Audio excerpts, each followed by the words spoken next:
Life After Prison. By Silence You. Kabanata 2671 hanggang 2700.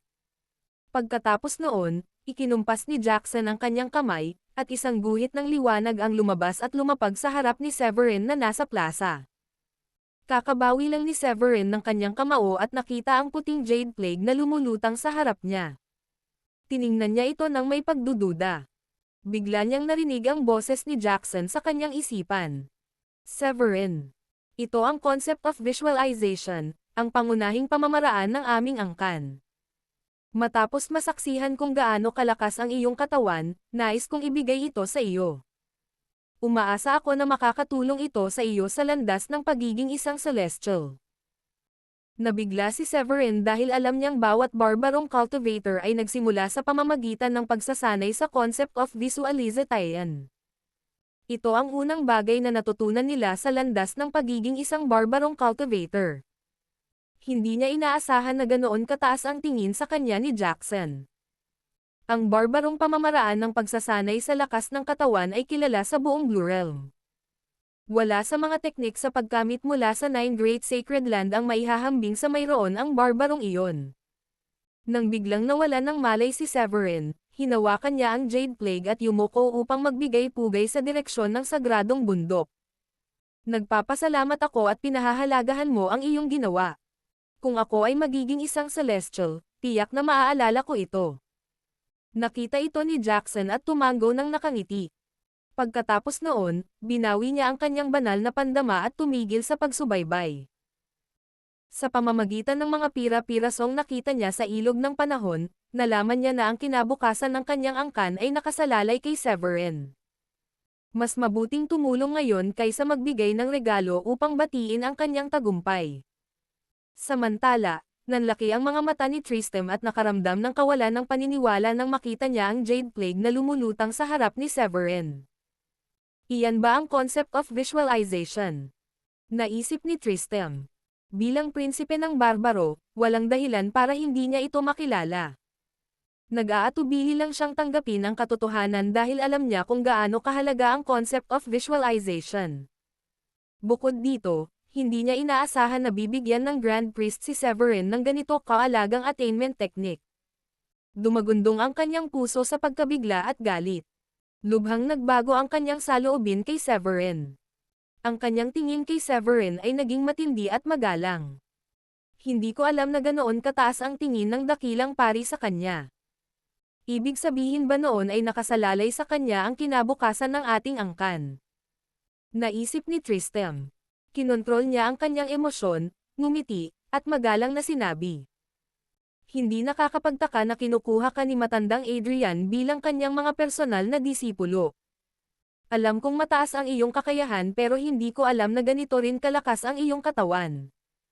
Natawa ng mahina si Severin. Hahaha. Salamat sa mga papuri. Nakita niya ang pangungutya at mapanghamak na tingin ni Tristram bago ito. Ang pagtanggap ng mga papuri mula kay Tristram ay nagpagaan ng loob at nagpasaya kay Severin, lalo na't si Tristram ang prinsipe ng mga barbaro. Ang resulta ni Severin ay nagdulot ng kaguluhan. Tuwang-tuwa na bulalas ni Barbaric. Nako! Hindi ko inaasahan to. Ang lakas pala ng katawan ni Severin ay mas malakas pa pala kaysa sa karamihan sa atin. Ang salot na jade na iyan. Regalo siguro iyon ng matanda. Mataas siguro ang tingin ng matanda sa kanya. Kalaunan, nilisan ni Tristram, Severin, at Carson ang monumento habang ang iba ay gulat pa rin sa resulta. Simula nang matanggap ni Severin ang concept of visualization, wala na siyang ganang maglakad-lakad sa lungsod. Sa halip, hindi na siya makapaghintay na bumalik sa kanyang silid. Pagbalik niya sa kanyang silid, kinuha niya ang Jade Plague, inilagay ito sa kanyang noo, at pinakawalan ang kanyang banal na sentido upang makuha ang impormasyon sa Jade Plague. Maya-maya, iminulat ni Severin ang kanyang mga mata. May bahagyang liwanag na sumilay sa kanyang itim na mga pilikmata. Kaya ang unang bagay na natutunan ng barbarong cultivator ay ang pagmamasid sa lahat ng nabubuhay na nilalang sa mundong ito at pagpapalakas ng mga meridian sa katawan. upang ang bawat meridian ay katumbas ng energy core at gamitin ito upang iimbak ang kapangyarihan ng dugo at enerhiya. Bulong ni Severin. Ang pamamaraang ito ay medyo mahirap at medyo katulad ng inner world skill na nilikha niya. Gayunpaman, ang inner world skill ay para sa mga normal na cultivator at ang concept of visualization ay partikular na gumagana para sa mga barbarong cultivator na nagsasanay lamang ng kanilang mga katawan. Ito ay halos kapareho kapag ang isang cultivator ay kailangang palakasin ang 365 meridian sa katawan sa panahon ng Paragon stage. Tahimik na binigkas ni Severin ang mantra ng pamamaraan. Pagkalipas ng ilang minuto, naisalo na niya ang pamamaraan at umupo nang nakakross ang mga binti upang simulan ang visualization. Gayunpaman, hindi niya naisalarawan ang mabangis na hayop mula sa sinaunang panahon o ang mga totem ng mga dragon o phoenix. Sa halip, ang target na pinili niya ay ang kanyang sarili. Sa paglipas ng panahon, isang maliit na figure ng tao ang lumitaw sa kanyang meridian sa pamamagitan ng visualization. Ang figure ay halos kapareho niya ngunit ang aura na inilalabas ng figure ay hindi ang pagbabago-bago ng cultivation kundi isang maringal na enerhiya at dugo. Gusto niyang tawagin ang mga mini version niya bilang mini Severin. Dahil sa nakaraang karanasan, mabilis ang pag-visualize ni Severin at naging maayos ang proseso. Nakumpleto ang isang meridian. Nakumpleto ang 2 meridian. 10 meridian, 100 meridian, at iba pa. Inabot ng 2 araw si Severin para makumplito ang bawat meridian sa kanyang katawan. Ngayon, mayroong isang maliit na Severin sa bawat meridian. Bawat isa sa kanila ay naglalabas ng isang malakas na kapangyarihan ng enerhiya at dugo. Sa puntong iyon, ang kapangyarihan ng enerhiya at dugo kay Severin ay napakalakas kaya madali niyang naguguho ang isang bundok gamit ang purong lakas ng katawan, nahiwalay ang dagat gamit ang kanyang paa, at nabuksan ang kawalan ng walang anumang kahirapan. Ang nakakatuwa sa lahat ng ito ay naramdaman niyang lumaki ng husto ang kanyang kapangyarihan. Ang lakas ng kanyang katawan ay lumampas sa lakas ng isang elite quality spiritual treasure at umabot sa isang walang kapantay na antas. Habang hawak niya ang kanyang kamao, isang napakalaking kapangyarihan ang lumabas mula sa kanyang katawan. Ang kapangyarihan ay napakalakas na kaya nitong gumuho ang isang bundok at tanggayan ang dagat. Ang espasyo sa harap niya ay hindi nakayanan ang kapangyarihan at nabasag sa hindi mabilang na mga piraso upang ipakita ang isang malaking spatial crack. Nang makita ito, labis na natuwa si Severin. Matapos kong pag-aralan ang concept of visualization yun, natatakot akong ang aking pisikal na lakas ay lumampas na sa 300,000 lakas na kasing lakas ng langit. Ang isang hibla ng enerhiya ng lupang langit ay may bigat na isang bundok at kayang sum-iron ng 100 milya ng lupa. Batay sa ranggo, 350,000 kapangyarihang langit ang lumampas sa pinakamataas na hibla para sa isang level 9 Royal Paragon.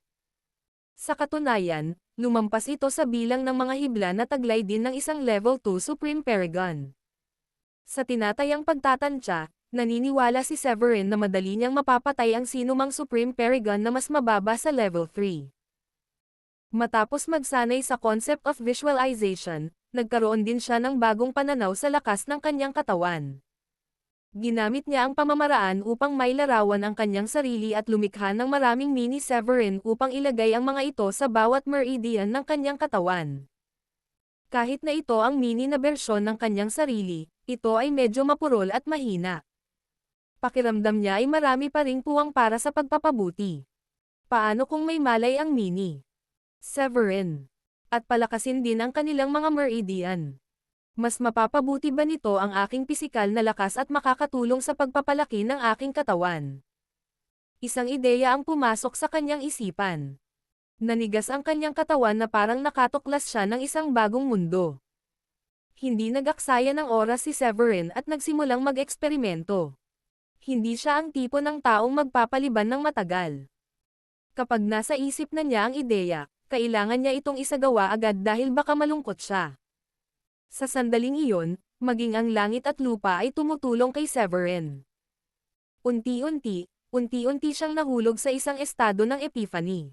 Sa kanyang banal na kahulugan, unti-unting nahila ang kanyang paningin hanggang sa hindi na makita ang langit at lupa.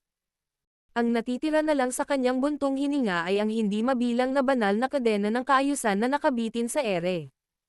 Sa mga banal na kadena ng kaayusan, ang kailangan lang ay isang sulyap mula kay Severin upang makita ang isang taong may maringal na dugo at enerhiya. Nang mahawakan ito ng kanyang banal na pandama, isang impormasyon ang biglang pumasok sa kanyang utak. Mga tuntunin ng kapangyarihan.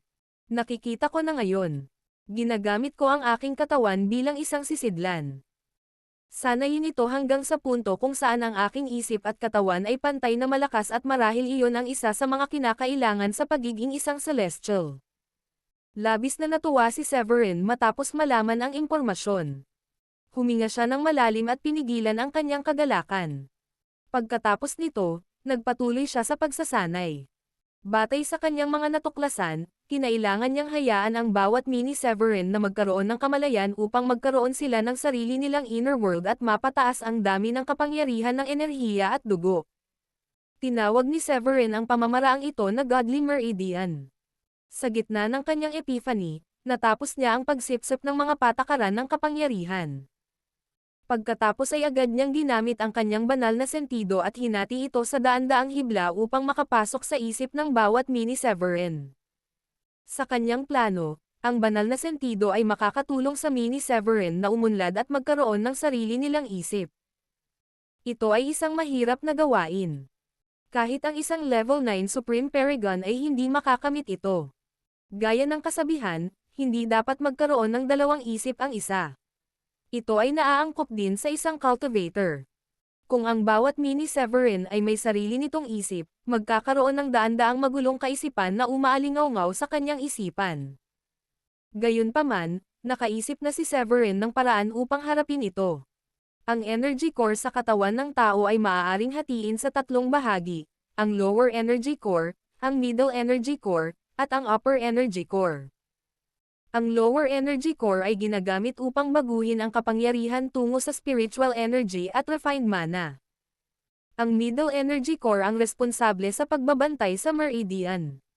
Ang upper energy core ay nagpoprotekta sa primal spirit at ginawa itong solar spirit. Matapos isagawa ni Severin ang inner world skill, ang kanyang lower energy core ay naging kanyang inner world at hindi na ito magagamit.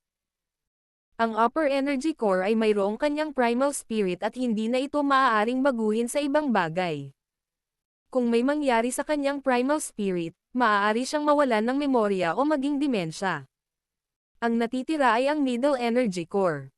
Dahil pinoprotektahan din nito ang mga meridian, ito ang perpektong pagpipilian upang kontrolin ang mini Severin. Pagkatapos ng bawat mini Severin na tinurukan ng Divine Sense, ang mga ito ay iniuugnay sa middle energy core upang ang middle energy core ang magbabantay sa lahat ng magulong kaisipan mula sa mini Severin. Sa ganoong paraan, ang mga kaisipang iyon mula sa mini Severin ay hindi makakagambala at makakapagpawala kay Severin sa kanyang isipan. Kasabay nito, ang bawat mini Severin ay si Severin talaga. Hanggat hindi binubura ng kanyang kaaway ang kanyang aura mula sa ilog ng panahon, maaari siyang mabuhay muli at ipanganak muli gamit lamang ang isang patak ng kanyang dugo. Gayunpaman, isa lamang itong palagay na naisip ni Severin.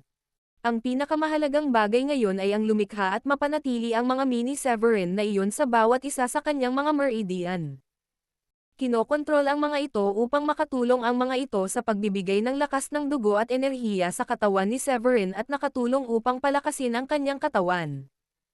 Hanggang sa puntong ito, sinubukan ni Severin na patakbuhin ang lakas ng enerhiya at dugo sa buong katawan niya sa pamamagitan ng paggamit ng kanyang banal na sentido upang kontrolin ang kapangyarihan. Nagsimula siya sa kanyang puso. Sa tuwing ang lakas ng dugo at enerhiya ay dumadaan sa isang meridian, pinaghihiwalay din niya ang isang hibla ng banal na sentido upang kontrolin ang meridian. Dahil kasama rito ang kanyang sinaunang espiritu at mini Severin, mas maingat siya sa kanyang pagmamaniobra. Inabot siya ng 2 araw para makagawa ng isang mini Severin sa bawat meridian at may pasok ang banal na sentido sa bawat mini Severin. Nang makumplito ito, sinimulan niyang subaybayan ang kanyang gitnang energy core na matatagpuan malapit sa kanyang puso sa gitna ng kanyang dibdib. Upang makumplito ang ideya, kinailangan ni Severin na lumikha ng isang bagong espasyo sa kanyang gitnang energy core para makapasok ang isang bahagi ng kanyang primal spirit upang kontrolin ang mini Severin. Huminga siya ng malalim at determinado na maisakatuparan ito. Ang concept of visualization ay nagbigay sa kanya ng shortcut upang maunawaan ang kanyang cultivation path sa pamamagitan ng enlightenment. Kalahating araw lamang ang kinailangan upang lumikha ng isang bagong espasyo sa gitnang energy core dahil mayroon na siyang dating karanasan. Ang bagong likhang espasyo ay hindi gaanong kalakihan, humigit kumulang 30 milya ang radius at sapat na iyon. Pagkatapos nito, hinati niya ang kalahati ng kanyang primal spirit at inilagay ang kalahati sa bagong likhang espasyo. Nang pumasok ang primal spirit, ang patay na espasyo ay nagkaroon ng malaking lakas ng dugo at enerhiya na lumilitaw. Hindi nagtagal, ang espasyo ay naging isang pulang karagatan. Naramdaman ni Severin ang lakas ng dugo at enerhiya mula sa meridian na dumadaloy sa daluyan ng dugo patungo sa gitnang energy core patungo sa bagong likhang espasyo at pagkatapos ay bumalik sa daluyan ng dugo at panghuli, ang meridian. Nagpatuloy ang bilog. Sa makatuwid, palaging nararamdaman ni Severin ang kanyang kapangyarihan na na-recharge. Napakaganda ng godly meridian. Parang wala akong limitasyon sa lakas ng katawan at nakakabaliw ito. Tuwang-tuwa si Severin. Habang kinokontrol niya ang kanyang mga iniisip, ang kanyang banal na pandama ay malayang gumala sa mga batas sa kawalan. Ang kanyang mas mababang energy core ay nagbigay sa kanya ng mana at nagbago sa totoong mundo. Ang gitnang energy core ay nagbigay ng dugo at enerhiya at nagpapalakas sa kanyang katawan. Dahil sa pagbabagong iyon, ang kanyang balat ay hindi na mukhang maputi. Sa halip, ito ay naging maputlang kayumanggi, na parang nagpapatan. Higit sa lahat, ang dalawang energy core ay nagpapalakas sa lakas ni Severin sa bawat sandali. Dahil doon, ang aura ay lumakas din. Sa loob lamang ng kalahating araw, nalampasan niya ang harang at naging isang level 9 Royal Emperor. Pagkatapos nito, ang mga energy core ay patuloy na nagbigay sa kanya ng masaganang espiritual na enerhiya at ang kapangyarihan ng dugo at enerhiya. Sa makatuwid, ang kanyang nakamit ay hindi tumigil, at patuloy na umakyat. Sa loob ng ilang sandali, siya ay nasa maagang yugto, kalagitnaan, huling yugto, at sa wakas ay naabot ang kompletong yugto ng level 9 Royal Paragon. Sa oras na iyon, mabilis niyang inilabas ang Supreme Advancing Pill na ibinigay ni Adrian at isinubo ito sa kanyang bibig. Ang gininto ang tableta ay naging isang napakalaking purong enerhiya. Mainit ang pakiramdam ng katawan ni Severin na parang nakababad siya sa mainit na bukal. Ang purong enerhiya ay umikot sa kanyang meridian at mini Severin. Pagkatapos nito, mabilis niyang ginamit ang kanyang banal na sentido upang kontrolin ito upang ang kanyang mga core ng enerhiya ay makasipsip ng kapangyarihang panggamot. Mabilis na lumawak ang kanyang inner world. Mula 30,000 milya hanggang 39,000 milya at hindi pa rin ito tumigil doon. Nagpatuloy ang paglawak ng ilang araw hanggang sa ang laki ng lupain ng inner world ay 60,000 milya ang laki. Bigla, nakarinig si Severin ng isang malinaw at malinaw na tunog sa kanyang isipan. Pakiramdam niya ay may nabasag na hadlang. Dito niya napagtanto na mayroon siyang isang tagumpay. Mabilis na tumaas ang kanyang aura sa antas ng isang Supreme Paragon at kumalat sa buong lungsod. Samantala, si Allen ay nasa kanyang gininto ang tolda na abala sa pagtatrabaho at pag-inom ng tsaa. Bigla, naramdaman niya ang isang bagong Supreme Paragon aura sa kanyang lungsod. Natigilan siya at hindi makapaniwala. Tumayo siya mula sa kanyang upuan at naglakad palabas ng kanyang tolda upang ilabas ang kanyang banal na pakiramdam. Maya-maya, natuklasan niya kung saan nagmula ang aura. Ito ay mula sa silid ni Severin. Napasigaw siya nang hindi makapaniwala. Naging isang Supreme Paragon ba si Severin? Hindi naman mali na nakaramdam siya ng gulat at pagdududa dahil si Severin ay isang level 8 Royal Paragon lamang ilang araw na ang nakalipas. Napakaliit ng tsansa na umangat si Severin sa Supreme Paragon. Kahit na inumin ni Severin ang Supreme Advancing Pill, imposibleng maging Supreme Paragon siya sa ganoong kaikling panahon. Kaya naman nagulat si Allen. Kasabay nito, si Jackson ay nagsasanay ng mag-isa sa loob ng sagradong bundok. Iminulat niya ang kanyang mga mata at mabilis na kumislap ang isang liwanag sa kanyang mga mata. Naramdaman din niya ang aura kaya mabilis niyang itinigil ang kanyang pagsasanay at tumingin sa labas na parang nakakakita siya ng lampas sa kawalan upang malaman ang tungkol sa sitwasyon ni Severin. Nang mga sandaling iyon, nakita na ni Jackson si Severin. Natulala siya. Siguro kahit gaano ko pa siya hinahangaan, nagagawa pa rin niya akong sorpresahin sa bawat pagkakataon. Ilang araw lang ang itinagal niya para maging isang Supreme Paragon. Noong una, binigyan lamang ni Jackson si Severin ng concept of visualization dahil gusto niyang makipagkaibigan kay Severin at mag-iwan din ng magandang impresyon. Hindi niya alam, si Severin ay nagkaroon ng isang tagumpay at umangat mula sa isang level 8 Royal Paragon patungo sa isang Supreme Paragon sa loob ng ilang araw. Ito ay isang nakakagulat na bilis na hindi pa nagagawa noon. Walang ideya si Jackson kung paano tutugan doon. Maya-maya, sa wakas ay nagising si Jackson. Bumangon siya ng may labis na kagalakan at iniunat ang kanyang manipis na kamay upang hawakan ang kawalan gamit ang kanyang mga daliri. Kaagad, nakuha niya ang espiritual na enerhiya mula sa loob ng 30 milya mula sa kanya. Pagkatapos noon, ipinikit niya muli ang kanyang mga mata. Napakaswerte talaga ni Adrian na si Severin ang personal niyang disipulo. Sabi ni Jackson.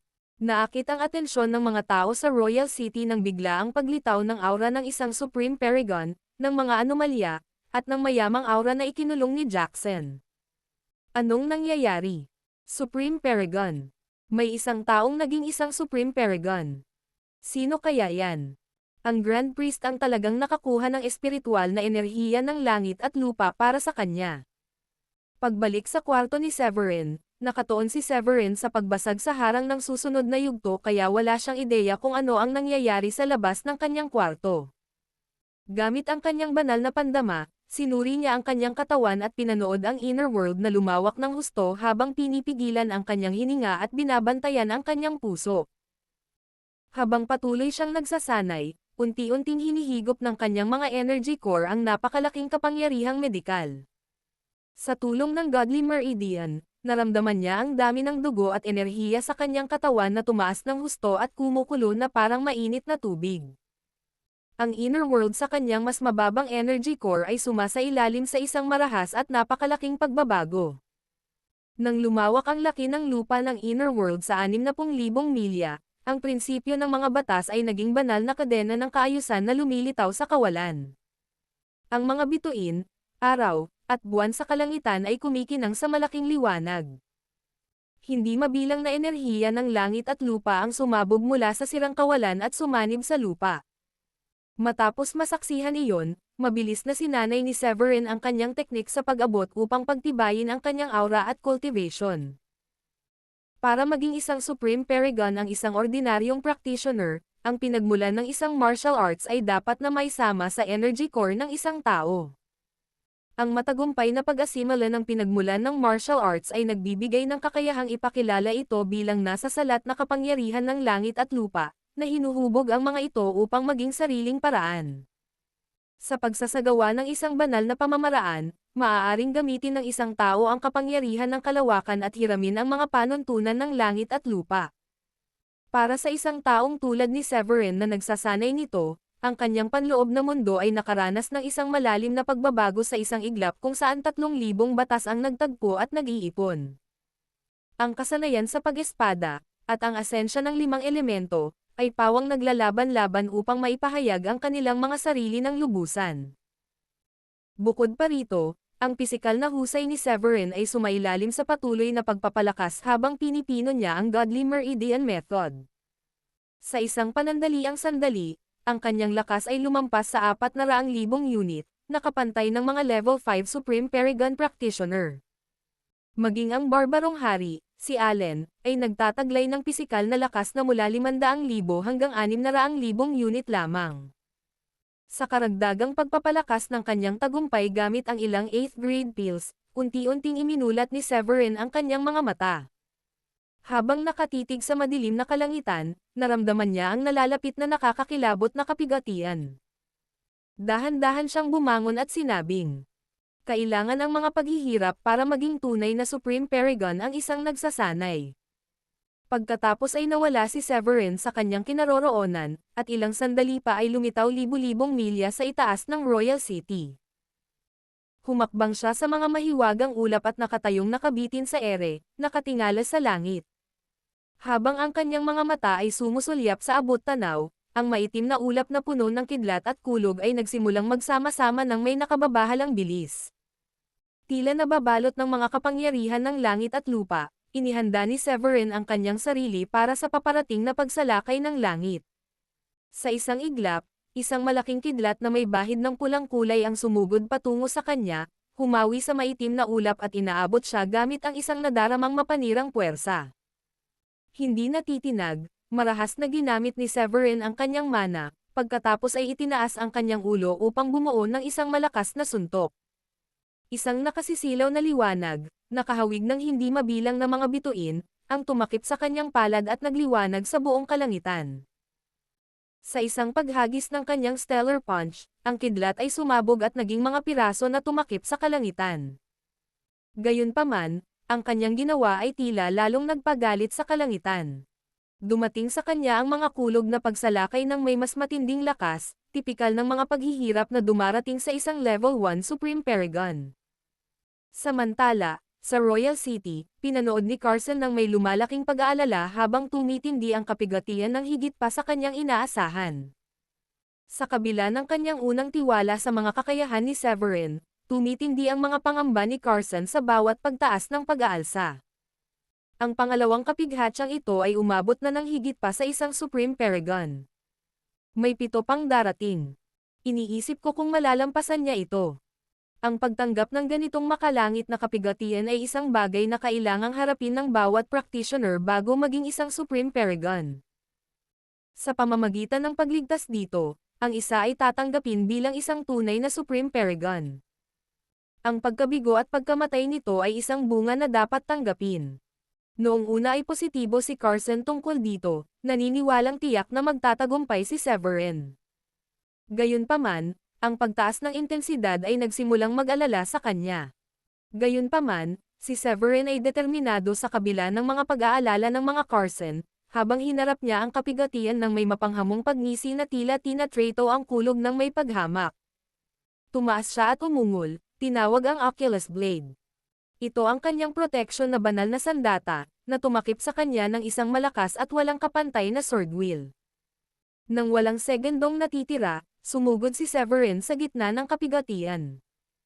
Sunod-sunod na alon ng liwanag ang humahampas sa hangin, walang humpay na sinasalakay ang katawan ni Severin. Gayunpaman, ang kanyang pisikal na anyo ay matagal nang umabot sa antas na maihahambing sa isang pananggalang na banal na sandata. Ang mga kidlat ay tumama sa kanya, ngunit hindi siya naapektuhan ng mga ito at nakaramdam lamang ng bahagyang pamamanhid. Si Severin na may hawak na Oculus Blade at lubos na nababalot ng layuning mag-espada, ay nagliwanag sa liwanag ng araw at buwan. Ang mga espiritual na kayamanan na hugis espada sa loob ng radius na ilang libong milya ay umalangaw-ngaw at nanginginig na parang tumutugon sa kanyang tawag. Sa pamamagitan ng isang matikas na pagwawagayway ng kanyang espada, isang gininto ang talam ng liwanag ang tumagos sa kadiliman gamit ang puwersang humahati sa kalangitan. Isang hampas lamang ang kailangan upang tumagos sa espasyong nakapalibot sa madilim na ulap. Ilang sandali pa, ang madilim na ulap na umaabot ng daan-daang milya ang lapad ay lumiit ng malaki at nakakita ng pagbawas sa kanilang nakakatakot na aura. Nanatiling hindi nasisiyahan si Severin sa kabila ng sunod-sunod na pagputok ng ilang kidlat. Paghakbang ng ilang hakbang, sumugod siya sa puso ng kapigatian, tiniis ang pagsalakay gamit ang kanyang pisikal na katawan. Nabigla at natulala ang mga nakasaksi sa pangyayaring iyon. Kinuskos ni Carson ang kanyang mga mata dahil sa hindi makapaniwala at napabuntong hininga sa gulat. Kailan pa naging ganito kalakas ang kanyang pisikal na kapangyarihan? Kahit ang makalangit na kapigatian ng isang Supreme Paragon ay parang laro ng bata para sa kanya. Samantala, sa isang gintong tolda malapit dito, pinagmasdan ni Allen ang matapang na paghaharap ni Severin sa kulog at namangha sa kakayahan nitong higupin ang kapangyarihan nito. Hindi pwede yan. Yan ang concept of visualization ng tribo natin. Hindi niya maaaring kabisaduhin yan. Hindi makapaniwalang bulong ni Allen. Imposible. Kakaakyat lang niya sa Supreme Paragon, pero ang kanyang espiritual na enerhiya ay tila naayos na ng langit at lupa. Hindi sapat ang concept of visualization lamang para maisakatuparan ito. Nanginig si Allen sa kaisipang iyon. Alam na alam niya ang mga kasanayan ng kanyang tribo.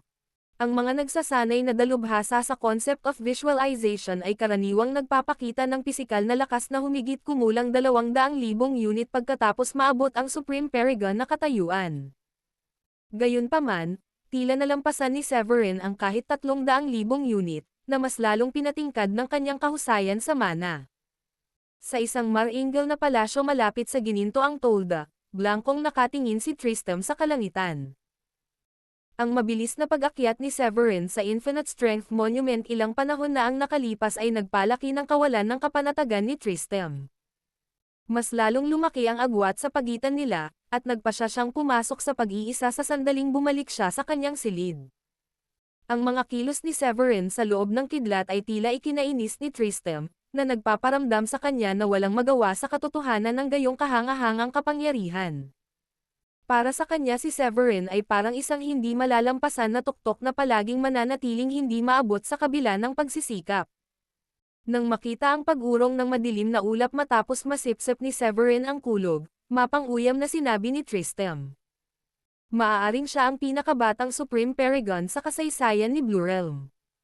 Ayon sa kaugalian, ang mga Supreme Paragon ng mga pangunahing Sacred Land ay nakakamit ng ganitong katayuan sa edad na 200 hanggang 300 taon. Kahit ang pinakamahuhusay na practitioner ay halos hindi makakarating sa antas na iyon bago lumipas ang isang siglo. Gayunpaman, sinira ni Severin ang pamarisan na iyon, dahil natuklasan ni Tristram sa pamamagitan ng kanyang intel na ang edad ni Severin ay hindi pa rin umaabot sa isang siglo. Dahil sa kanyang pambihirang talento at sa landas tungo sa immortalidad na nakuha mula sa Starry Sky Battle Space, hindi maiwasan ni Tristram na madama na ang landas ni Severin tungo sa immortalidad ay natatanging itinakda. Hindi nakakapagtaka na ganoon kataas ang respeto sa kanya ng mga elder. Bumantong hininga si Tristram sa inggit. Sa kalangitan sa itaas, hinigop ni Severin ang dumadagandong na kapangyarihan at itinoon ang kanyang banal na pandama sa kanyang panloob na mundo upang obserbahan ang mga pagbabago nito. Matapos masipsip ang kapangyarihan ng kulog, ang kanyang panloob na kaharian, na matagal nang naliliwanagan ng walang hanggang liwanag, ay nagsimulang mapuno ng buhay.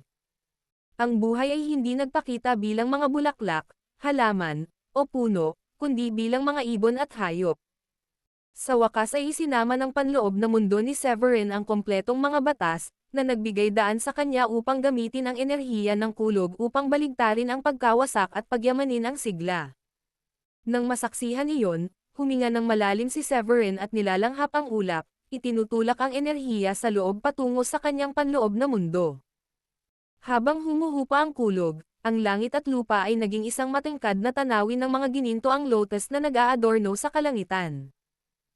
Ang kanilang mga bulaklak ay bumuhos mula sa itaas, at ang lilang aura ay lumabas mula sa malayo. Ang kawalan ay napuno ng asensya ng 5 elemento, habang ang isang nagliliwanag na buwan ay nagbihis sa kalangitan sa itaas. Isang maringal na dilaw na bukal ang damaloy mula sa 9 na langit, kasabay ng pagpapakita ng Immortal Emperor na lumalabas mula sa ilog ng panahon na may ngiti. Ang kababalaghang unti-unting sumikat sa Royal City ay nagpamangha sa lahat ng naroon. Ang mga barbaro, na naguguluhan pa rin sa nakita, ay nagpahayag ng pagkamangha at kawalan ng paniniwala.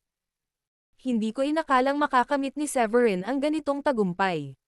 Gaano kaya siya kagaling para mapuko ang isang pambihirang kababalaghan? Ang sumisikat na buwan, ang paparating na tagsibol, ang pagpapakita ng Immortal Emperor, ang lilang aura, at ang langit na puno ng mga bulaklak. Ang talento ni Severin ay nakahahabol na sa maalamat na Green Emperor. Masasabi kong maaari pa niyang malampasan ang Green Emperor. Mahina ang dighay ni Severin matapos malunok ang kulog at nagpatuloy sa pagbaba sa lupa.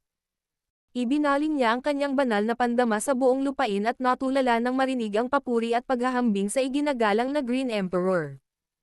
Ang Green Emperor ay isang tunay na immortal na ang pinagmulan ay dating tao.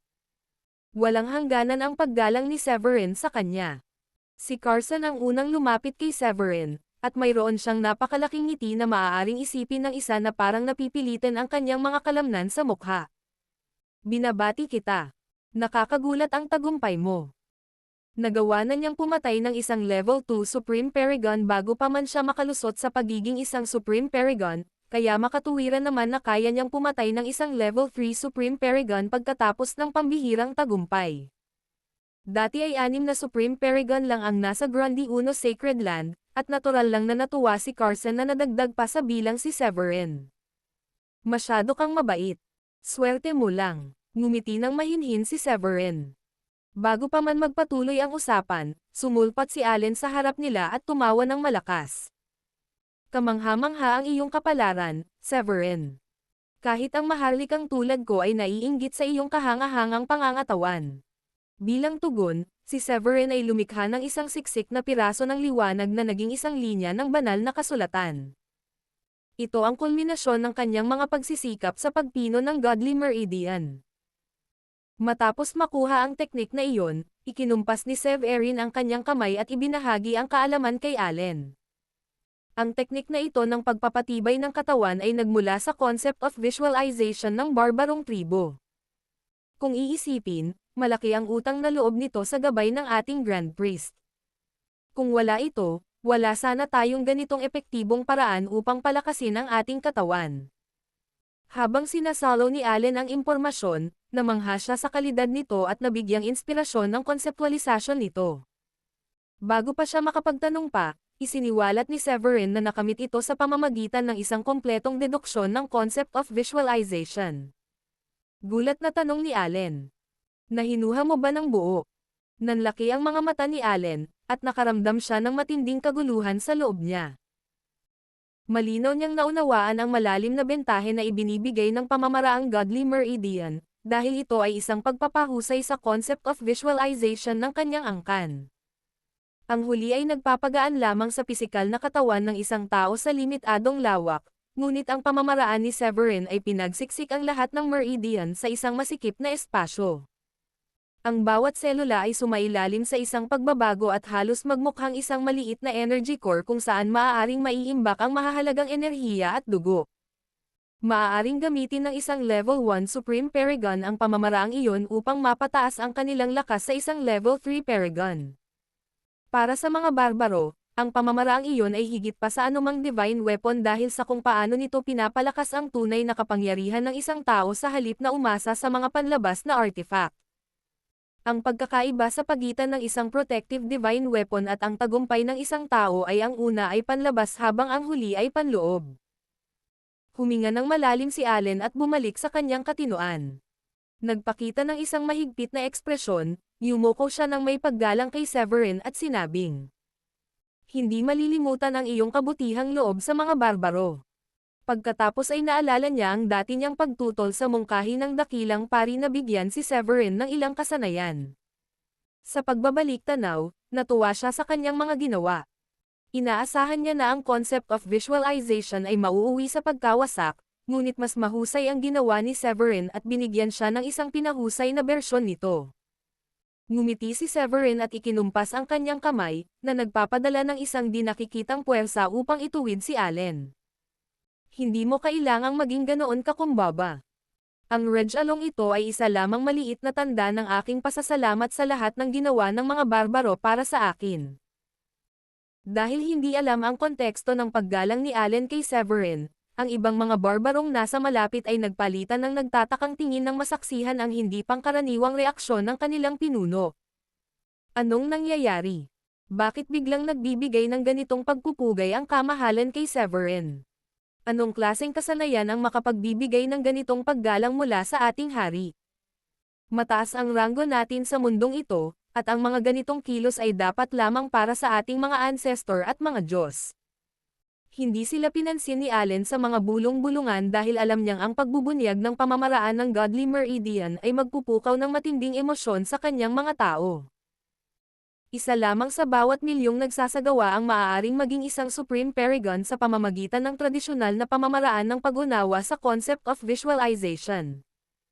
Gayunpaman, kung gagamitin ang pamamaraan ng Godly Meridian, Ang ratio na iyon ay maaaring tumaas sa 7 o 8 sa bawat milyon. Ang pamamaraan ay mas malalim kaysa sa concept of visualization, at ang pag-aaral nito ay medyo madali rin. Ang pagbubukas ng mga meridian sa mga unang yugto ay nagpapagaan sa pisikal na katawan, habang ang mga susunod na yugto ay nakatuon sa core ng enerhiya pati na rin sa pagkontrol sa enerhiya at dugo ng katawan. Kung magtagumpay ang isang tao sa pagsasama-sama ng kanyang asensya at espiritual na enerhiya, ang landas ng immortalidad ay maaaring mabuksan. Ang pag-iisip ng mga naturang prospect ay natuwa kay Allen, ngunit pinigilan niya ang kanyang pananabik at tumawa ng mahina. Ang iyong tagumpay sa pagiging Supreme Paragon sa aming lupain ay isang dahilan para magdiwang. Obligado akong makipagdiwang sa iyo. Pagkatapos ay mabilis na hinayla ni Allen palayo si Severin, masayang tumalon patungo sa isang malayong gininto ang tolda. Nagmadali si Carson at sumunod sa likuran. Pagdating nila sa tolda, nakita ni Severin ang isang tunay na hindi inaasahang tanawin. Nakaupo ng prominent sa gitna ang Grand Priest na si Jackson, nang ngumiti at tumango bilang pagbati. Nagmadali siyang umalis sa sagradong bundok ilang milya ang layo nang marinig ang balita. Pumasok si Allen sa tolda nang may determinadong ekspresyon sa mukha. Itinaas niya ang kanyang kamay, pinaikli ang mga banal na kasulatan mula sa kanyang iniisip, at nagsalita ng may lubos na paggalang. Pakitingnan po ninyo ang teknik na ito, Grand Priest. Dahil sa kuryosidad at pagkasabik, inilapit ni Jackson ang teknik at masusing sinuri ito. Nasa isang lugar siya sa sagradong bundok nang bigla siyang tawagin ni Allen upang siyasatin ang isang teknik na may malaking kahalagahan sa mga barbaro. Habang ginagamit ni Jackson ang kanyang banal na pandama, sinaliksik niya ang diwa ng pamamaraang Godly Meridian. Matapos mapagmasdan ang mga prinsipyo nito na halos kapareho ng concept of visualization, nanlaki ang mga mata ni Jackson sa pagkamangha at napabulalas siya. Napakagandang teknik. Tunay na revolusyonaryo ang metodolohiya ng pagsasanay. Ang pinakamahirap na bahagi nito ay ang pag-activate sa gitnang bahagi ng dibdib at pagpino ng dugo at enerhiya ng isang tao mula sa pinakamataas na punto. Kung magtatagumpay ang isang tao, magagawa nilang ihanda ang daan patungo sa immortalidad sa pamamagitan ng dakilang daan. Tuwang-tuwa, lumingon si Jackson kay Allen at sabik na nagtanong. Sino ang lumikha ng teknik na ito?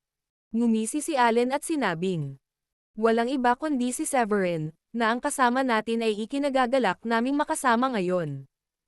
Nanigas ang ekspresyon ni Jackson sa hindi makapaniwalang tingin. Severin.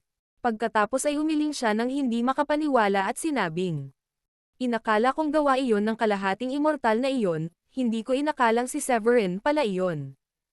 Pinanatili ni Severin ang kanyang kahinahunan at dahan-daang inilapag ang kanyang tasa ng tsaa.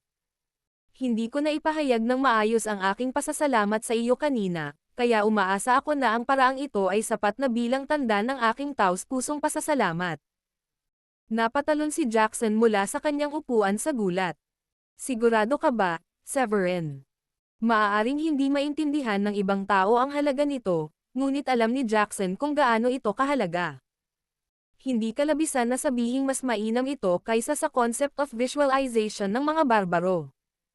Sa pamamagitan ng masusing pagsasanay, maaari pang makamit ng isang tao ang 60% pagkakataon na maging isang tunay na immortal, o kahit papaano, isang kalahating immortal. Halos wala ng silbi ang concept of visualization at maaaring palitan ito bilang isang pangunahing pamamaraan ng sekta. Sumulyap sa medyo nasasabik na si Jackson, ngumiti si Severin at sinabing, oo, aalalahanan ko ang kabaitang ipinakita mo at ng iyong angkan. Hahaha. Napakagandang balita iyan. Bulalas ni Jackson sa tuwa. Kung ang mga salitang iyon ay galing sa bibig ng iba, itatakwil sana ito ni Jackson bilang pambabula lamang. Gayunpaman, alam niyang si Severin ay ang kahangahangang nilalang ng Grundy Uno Sacred Land, pati na rin ang disipulo ni Adrian. Dahil sa mahigpit na ugnayan na nabuo sa pamamagitan ng kooperasyon ng mga barbaro at ng Grundy Uno Sacred Land, ang mga salita ni Severin ay sumasalamin sa isang taos-pusong pagnanais na suklian ang pabor. Dahil ang teknik na ito ay lubhang mahalaga at kapaki-pakinabang, hindi namin ito tatanggapin ng walang anumang kapalit. Bilang kapalit, Ipapahayag ko ang aking pasasalamat sa pamamagitan ng pag-aalok sa iyo ng Clearwater Divine Gold na ito. Sa isang kilos, nakagawa si Jackson ng isang piraso na kasing laki ng kamao na kumikinang sa asol na liwanag. Ang presensya nito ay naglalabas ng isang malakas na aura, na pumupukaw ng pagkamangha kahit mula sa mga Supreme Paragon. Tila nagbago ang panahon halos kasabay ng paglitaw ng mineral. Lumitaw ang mga kakaibang ilusyon sa maharlikang korte, na parang isang dagat ang lumitaw mula sa manipis na hangin. Clearwater Divine Gold. Napasinghap si Severin. Ito marahil ang pinakamahalagang kayamanan ng katangiang tubig na may kakayahang gumawa ng mga banal na sandata na kayang dumurog sa mga bituin. Gayunpaman, si Allen, na inaasahan na ni Severin na maaaring magalang itong tanggihan, ay namagitan at hinimok si Severin na tanggapin ito. Sige lang, Severin. Napakataas ng ating pisikal na anyo kaya halos kasing lakas na natin ang ating mga protective divine weapon. Hindi rin natin ginagamit ang mana, at hindi natin maipapakita ng lubusan ang ating mga kakayahan kung mayroon tayong mga protective divine weapon. Isang pribilehiyo ang pagtanggap ng regalo mula sa isang taong may mataas na katayuan.